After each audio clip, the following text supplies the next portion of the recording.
Welcome to Every Friday with Dan and Olivia. I'm Dan Miles. And I'm Olivia Dalbo. Hi. Welcome, everyone. So last week, Matthew Corey was our guest. We spoke quite a bit about the episode of Star Trek that he wrote, but we thought this week we would speak about other facets of his life. I mean, his life didn't begin and end when he was 17 with that one event. So joining us again on the Skype from Raleigh, North Carolina, Matthew Corey. Welcome back again. Welcome back, Matt. Hey, guys. Thanks for having me again. Happy to have you. So, I was so happy to hear all of the history as to how you wrote the script for Cue Me, and we learned a lot about you as a 17-year-old, but we're also immensely curious as to you, from that point on. You started this wonderful career as a writer and have now had children and, had a family. You have a family and, probably balancing your work and your passion in terms of your art in between family and maybe do some other things as well. Tell us a little bit about how your journey has been since then. After the Star Trek sale, I mentioned earlier last week, I did get to pitch a couple times. I pitched in person on the Paramount lot to Renee. And then after Deep Space Nine came on, I had a pretty good idea that I thought. I wrote up another script and submitted that one. And by then, Renee Echevarria had become a producer on Deep Space Nine after Next Generation ended. And it was a good script, but it just didn't sell, which happens a lot. We heard a couple of weeks ago when you had Brett on, he mentioned, there's a lot of writers who have actually they've had sales and made money, but nothing's that they've sold's gotten produced. And right. I've always felt fortunate that I did actually have something sold that did get produced, even if I was source material. It's still, there's still something that got made. And then I got to pitch some Voyager ideas to Michael Piller on the phone. Which was weird because I went to college at University of North Carolina at Wilmington, down near the coast here. And at that time, Wilmington did not have a UPN affiliate. So when Voyager started, I couldn't watch it. I would have my mom would record the episodes up in Raleigh. And then when I would come home to do laundry, I would watch the episodes of Voyager back on tape. Right. And then eventually this one sports bar had a side room where they would usually show games and stuff, but they would get UPN on the satellite. So on Wednesday nights, you would have your usual bar crowd, and then you would have about a dozen or so Star Trek people all clustered in this little side room trying to watch Voyager, which was kind of neat. We had our own little group going, but about halfway through the episode, out in the main dance room, they would start doing Macarena lessons or something. So You'd get about halfway through an episode of Voyager, and then you would hear the Macarena starting in the next room. Macarena. And it'd be like, oh. Well, talk to us about Raleigh, North Carolina. You're born and raised in North Carolina. I know you live there now. You mentioned that's where you lived when you got your break on Star Trek. So what's your connection to the area? It's Cary, North Carolina, which is like right next to Raleigh, or like the Burbank of Raleigh. Good comparison. We're Cary. We moved here probably about 1978 after my dad got in the Army. I was born overseas when he was stationed in West Germany. So I guess you could say I'm an import. But yes, let's toss that out. Both of us have fathers who are West Point graduates. Yours was correct. Yours was class of 62, right? I think 64. I was wrong about 62. He was class of 64. And mine was 58. And where did you live in West Germany? Wiesbaden. Yeah, I lived in Heidelberg, so you must know Karlsruhe, Dusseldorf, all these places, right? Kaiserslautern. Only on the map. I was born, and then we were back in America, I think, before my first birthday. Okay, that's how I was. I was born in England. I was born in England in '63, but we moved to Germany before I was one, just like you said. Mm-hmm. But we moved back to Germany again though when I was in the 5th, 6th, and 7th grade. But so my dad would have been at West Point 6 years before your dad. So my dad graduated in '58. So I guess when your dad came in, my dad would have already been gone. My dad went straight to Korea. Lucky him. Yeah, he said that was the main career path. My dad was on the Vietnam career path at that time. So my dad went to Vietnam as well. Yeah, oh boy. Mm-hmm. Another thing I wanted to toss out, back when we did our happiness episode, Matt actually did send in a submittal. So let me remind everybody what Matt's answer was for definitions of happiness. Yeah, remind me too. Yeah, exactly. Yes. Let me remind when I said remind everybody, I was including both of you guys. I kind of blindsided you guys with this. Here we go. Here's what you wrote. You said, "For me, happiness usually means a lack of worrying, or something good has happened for a family member or a friend. I also find happiness in helping others." You sound like Amanda Rogers, the Q. And then your little tag on it that nobody else had mentioned is you said, "And I certainly find happiness when a sports team I like has a good game or wins a championship." And speaking of sports and speaking of writing, we need to be sure to get into your self-published book, Remember the Roller Dogs. How old were you when you wrote that? That one, I was probably 5? in my not quite. Originally, I was in the kindergarten. Road to Roller Dogs, I'll call it. I was very much inspired when Kevin Smith made Clerks, his original, convenience store, low budget movie. That was a couple of years after Star Trek. So then my thought process became, I'll write a low budget movie and try and make my own film here in North Carolina, so I don't have to move to California. And I would have a few projects here and there that would get somewhere along the line before they die out. It's really hard unless you have the money to finance it personally. It's really hard to get a film made. But one of the projects, it was going to involve professional wrestling legend Dusty Rhodes, who would have been back in the mid 90s. And we did get a meeting with Dusty. We drove to a little place outside Clemson, South Carolina, because he was coming up from Atlanta, and a couple of us were coming from Wilmington. So we got to have lunch with Dusty, and I'd written a pilot it was going to be a storyline where Dusty was the sheriff or the police chief of this little beach town. Mm-hmm. And they liked it, but again, we couldn't find the financing, and then the people involved all kind of got on each other's nerves. And when you're not getting paid, you once you get on people's nerves, you don't want to be a part of it anymore. So that one fell through. I know what you mean on that one. Ain't that the truth there, Matt? Yeah, that's right. Isn't there a pretty vibrant film community in the Carolinas, though, I heard? There was for a long time. The first Hunger Games was made in North Carolina near Charlotte. They had a lot more money for the second one, which is why everything looks different. It's not North Carolina. But Wilmington had a studio. Screen Gems had a studio. It was the old Carol Co. Studios where the first couple Ninja Turtles were made. Some of the more famous movies, Dirty Dancing was made here in North Carolina. Oh, yeah, of course. I just was recently in New Orleans, which I know is not, I don't know how near it is to where you are, but I just wanted to sort of interject that from what little I do know of the South, whether it's somewhere that I've worked, and I've worked a lot in Texas, and I did shoot something in Georgia, it's different. And I mean, for somebody who's originally from Britain, just the sense that the manners, that people's manners and the way they take up space is different. It's more similar to Europe, I find. I love it here. You don't have a thick Southern accent. Well, my parents are from Boston, so they still have pretty decent Boston accents. But I grew up here. My preschool teacher had a thick Southern accent, and it rubbed off on me when I was about 4. My mom had a joke where, if I ever threw a tantrum in a store at the time, she couldn't have proved I was her kid because she had a Northern accent and I had a Southern accent. I do detect a word or two that you say that has a little bit of a Southern little tinge to it, but you're not full-on hillbilly is what I'm saying. No, I'm not sitting here picking my feet during the interview.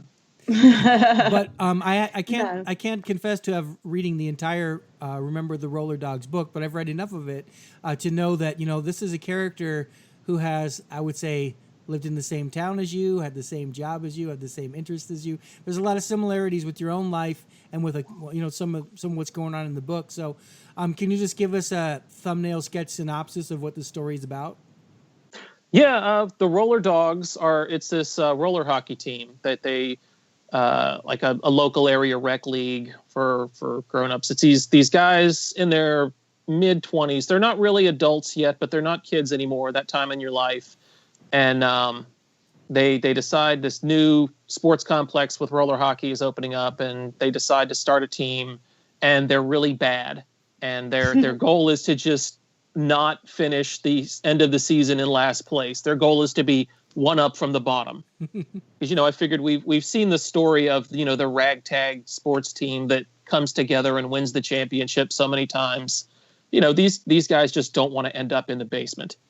But and it's also the choices that go on in their lives at that time, whether the relationships you're in, if this is the person you're supposed to marry, and your job and all that fun stuff. You fleshed it out with a lot of little asides and little bits of business. And one of the ones, because I was reading it, I was trying to read as much as I could before we did this tonight.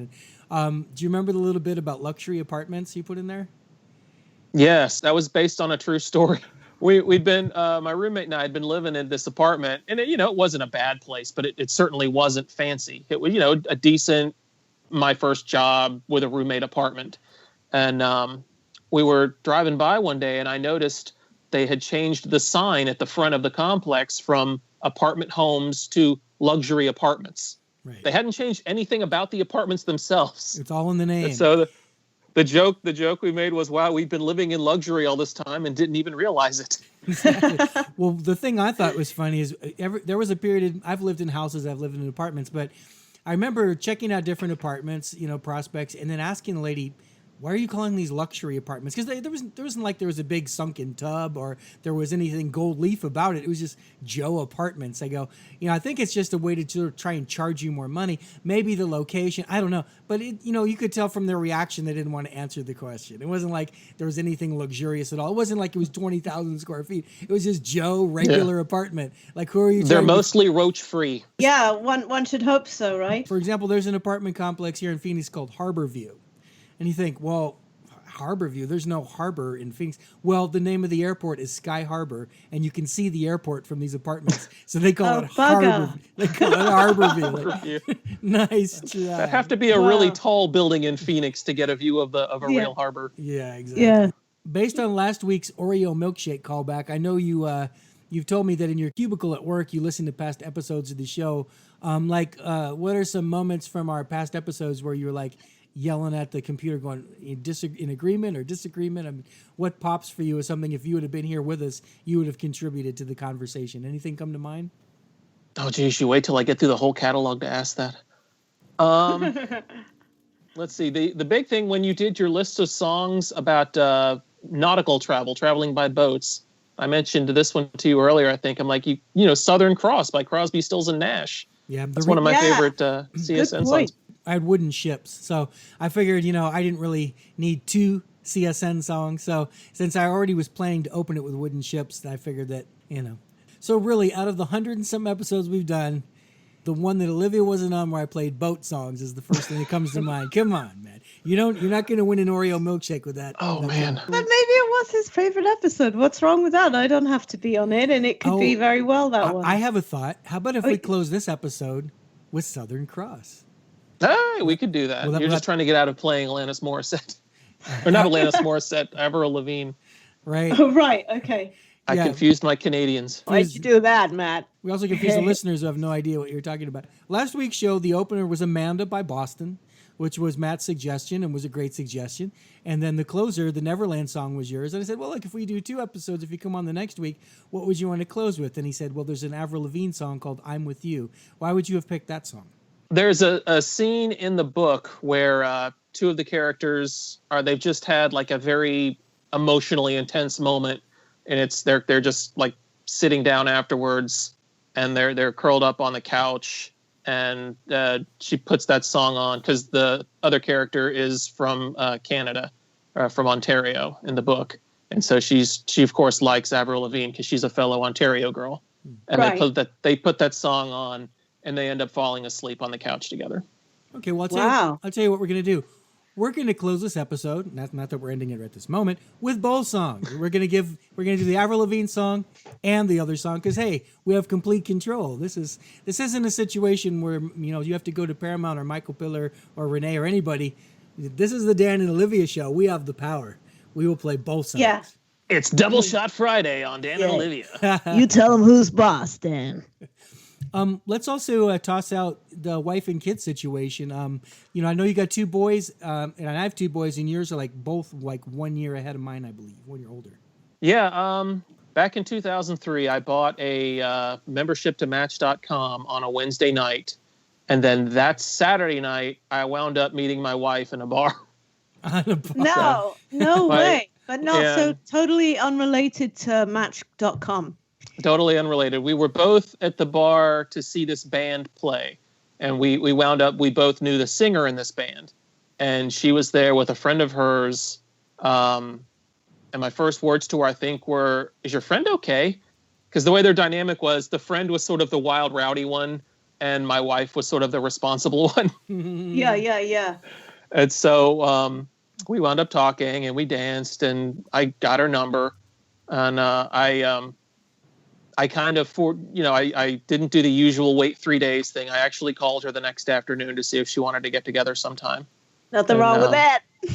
No, and it's worked out pretty good. Okay, So, now, this was in 2003. At what point in your relationship did you tell her you wrote an episode of Star Trek? First meeting? No, not first meeting. She's not a Star Trek fan, so it wouldn't have impressed her that much. Yeah, she didn't give a toss, Dan. No, I think she's seen my episodes. She's seen a few other episodes that I've forced her to watch. Yeah. But and I think she's watched most of Voyager because at that time Spike TV was running the Voyager episodes, and there were still several that I hadn't seen at that time. So that was always neat to catch up and get through the entire catalog. So your youngest boy is 8 and your older boy is 11? 11, yes. Yeah, mine are 7 As and I- 10. So always remember. As I tell the in-laws, he was born 9.5 months after our wedding.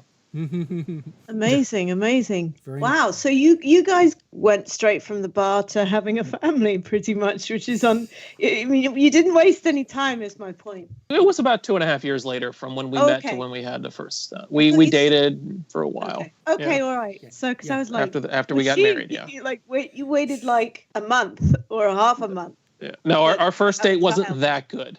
Okay. we, All right. we didn't get that far, but no. You never know. Yeah, we got married October of 2005, and then 2 weeks later we went to Vegas on our honeymoon, and Will was born 9 months after that. So he was our Vegas baby.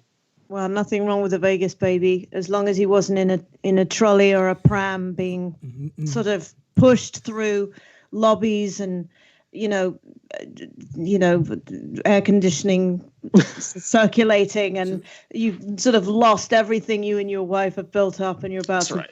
I had the another car one seat on the sitting way. on the craps table. I mean, I've seen that, not to digress, but the few times that I've been in Vegas, it's the thing that's made me feel the most vomitous about I've got to get out of here now, is when I see these families, walking on this kind of, carpet in the lobbies, and, they've been up God knows how many hours, and they're as a family, they've been like gambling. It's anyway, we won't go there, but I'm interested now that you've written this episode of Star Trek and this wonderful book that we have to tell our listeners how they can get, and various other things that you've written. Where do you stand as a writer now? Where does your future stand? Are the things that you're still interested about writing, areas that maybe you haven't dove into yet, that you feel that you are as passionate as you were about writing, Me Q or this book or any other creative endeavors writing wise that you want to embark upon now? As you go through different stages of life, different things interest you and new experiences. So probably something, family life kind of thing. With my usual schedule, my cubicle job, and having 2 young kids, and I'm involved with Cub Scouts with my youngest, and my oldest is still involved in Scouts, which is it's a wonderful program, and they've done some amazing things. So I've gotten to do I used to produce a few video things on the internet. I did a series of video journals on some of the local breweries in this area. And then I did like a wine tasting series with a friend of mine we did probably about 8 or 9 episodes. And I've always liked doing production, shooting and editing, that kind of thing. So I don't have the time with the full schedule to actually focus on a big project, but I like being able to knock out small things here and there. I'm hoping to do some more video projects. The problem is a lot of my equipment now, I still have a camera that shoots mini DV tape, but none of the computers now have the imports for that, since all the cameras shoot on cards nowadays. Have you ever thought about writing an autobiographical book about your life? I've thought about that. I mean, there's there's probably enough interest. Star Trek is still out there. You know, Discovery is happening now. It's one of those things that's just a part of America's culture. It's like, you know, if I had written an episode for another show that had been on the time, or, you know, there's Space Above and Beyond or any of the other thousands of sci-fi or other shows that have come and gone, it would be like, oh, I wrote an episode of this show, and then I'd have to like explain what the show was and see if anyone remembered what that show was. But, you know, everyone still knows Star Trek, even if they don't watch Star Trek. You know Star Trek. And The Next Generation was pretty much the flagship series of that time. So it's you know, Data, Picard, Riker, people. They're not quite as into the American zeitgeist as Kirk and Spock were, but they're still very much there. Very important to also note that Gene Roddenberry was around for the creation of The Next Generation and passed away while it was in progress. So he had more or less complete control over the original series and some of the films, and he was involved in Next Generation, but they took it in directions he probably would not have, and that's important to consider. And other ones. The thing that's really funny is when Olivia suggested maybe you do an autobiography, as a joke, at that exact moment, I didn't get to say it. I'll say it now. I was going to suggest your next project should be Olivia Dabo, an unauthorized biography. It would basically just be her IMDb page. It would be Olivia be like, hey, remember that guy who was on our podcast in early 2018? He wrote this damn book about you. It's like terrible. It's scandalous. No, but... no, it would only be nice things. Yeah, not your style, clearly. No. Well, Matt, it's been a pleasure having you on the show these 2 episodes. Remember the Roller Dogs. Anybody interested in reading that book about the down in the basement rollerblade team whose dream is to be next to last place? What's the best way for them to get that book? It's this little website called Amazon.com. Never heard of it. And never heard. Okay, well, it's most of America has it. Phoenix may not yet, but actually, you guys probably have that 10-minute delivery. They'll have the drones dropping stuff off in Phoenix. I use it all the time. Yeah, go to Amazon.com. You look up "Remember the Roller Dogs," and it should bring you up. It's a funny book. It's heartfelt, and there's some romance. So it's got something for everybody in it. Sounds good. I'm certainly looking forward to reading it, Matt. Thanks. And I've got 2 hungry kids to feed, so please, God, buy copies. That's it. We'll do the best we can. I just want to say thanks for having me on. It's always been, you know, a strange, weird connection, not in the creepy stalker way over the years, but, you know, whenever I've seen, oh, there's that Olivia's in that. Okay, yeah, she was in my episode. And so it's really neat to finally meet you and say hi, even on the internet. Well, likewise, it's amazing to have had the opportunity to do so after being told about you on several occasions. So, again, it's such a small world, and thank you for the opportunity of that you gave me from writing the episode that generated the you know, I think a lot of great things for both of us. Yeah, and since you know, I had originally written the part for me, and you wound up having it, you're the favorite person that I've ever lost a job to. Oh, okay. Well, I'll take that in a bag of chips. Even though I wasn't really offered it, but still. If they make the Roller Dogs into a Netflix miniseries or something, part of the deal is you'll have to be in it. Okay, I'm completely down for that. All right. Well, it's a pleasure having you, and we're going to play the outro song now for this particular episode, which I'm sure everybody will appreciate and love. Well, thanks again for being on the show, Matt. Hopefully we can do it again sometime. You're always welcome back. Thank you very much. It's been great being here. Been absolutely brilliant to have you, Matt. And I, for one, would love to have you back, as well as Dan. And I know our audience is going to love this show. Bye to everybody. We'll see you soon. Thanks for listening, everybody. We'll see you next time.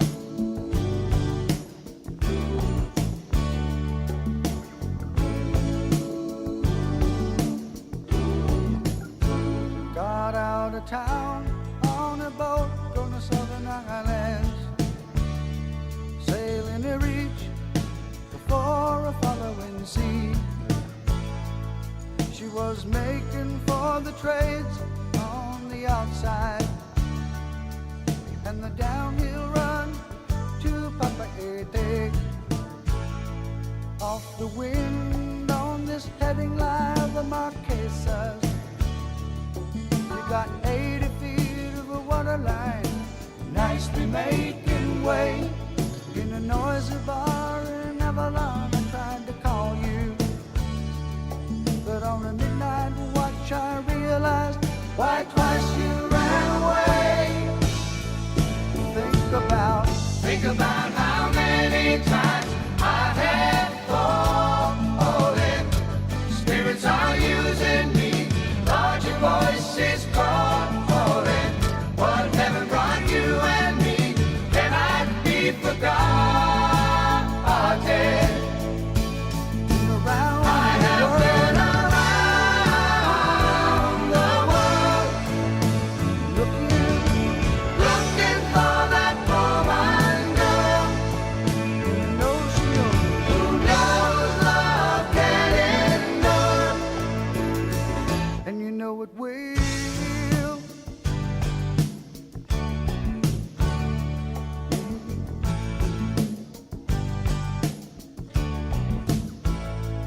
When you see the Southern Cross for the first time, you understand now why you came this way.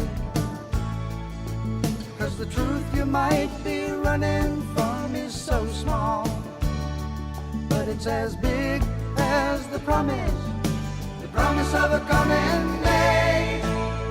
So I'm sailing for tomorrow, my dreams are a-dying, and my love is an anchor tied to you, tied with a silver chain. I have my ship, and all her flags are a-flying. She is all that I have left, and music is her name. Think about how many times I have fallen. Spirits are using me, Lord, your voice is calling. What heaven brought you and me cannot be forgotten. I have been around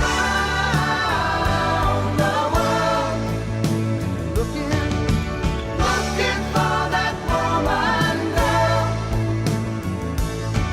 who knows love can endure, and you know it will, and you know it will.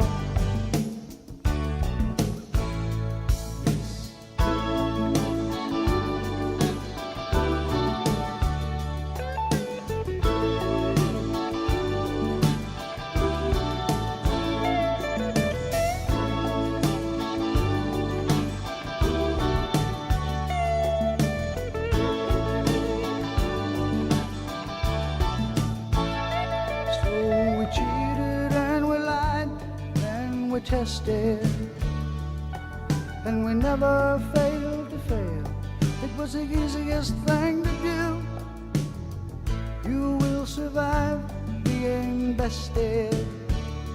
Somebody fine will come along, make me forget about loving you in the Southern Cross.